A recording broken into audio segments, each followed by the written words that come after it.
نبی کریم صلی اللہ علیہ وسلم سوئے یہاں تک کہ آپ خراٹے لینے لگے، پھر آپ نے نماز پڑھی، اور کبھی راوی نے یوں کہا کہ آپ صلی اللہ علیہ وسلم لیٹ گئے، پھر خراٹے لینے لگے، پھر آپ صلی اللہ علیہ وسلم کھڑے ہوئے، اس کے بعد نماز پڑھی۔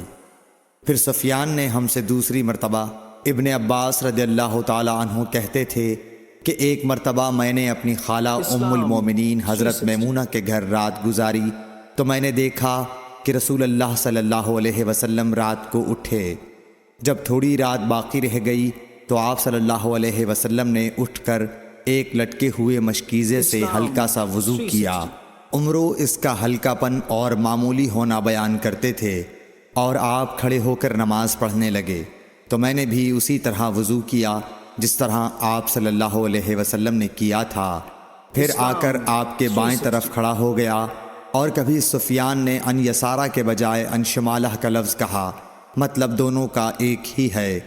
پھر آپ صلی اللہ علیہ وسلم نے مجھے پھیر لیا اور اپنی داہنی جانب کر لیا، پھر نماز پڑھی جس قدر اللہ کو منظور تھا، پھر آپ لیٹ گئے اور سو گئے حتیٰ کہ خراٹوں کی آواز آنے لگی۔ پھر آپ کی خدمت میں مؤذن حاضر ہوا اور اس نے آپ کو نماز کی اطلاع دی۔ آپ صلی اللہ علیہ وسلم اس کے ساتھ نماز کے لیے تشریف لے گئے، پھر آپ نے نماز پڑھی اور وضو نہیں کیا۔ سفیان کہتے ہیں کہ ہم نے عمروں سے کہا، کچھ لوگ کہتے ہیں کہ رسول اللہ صلی اللہ علیہ وسلم کی آنکھیں سوتی تھیں، دل نہیں سوتا تھا۔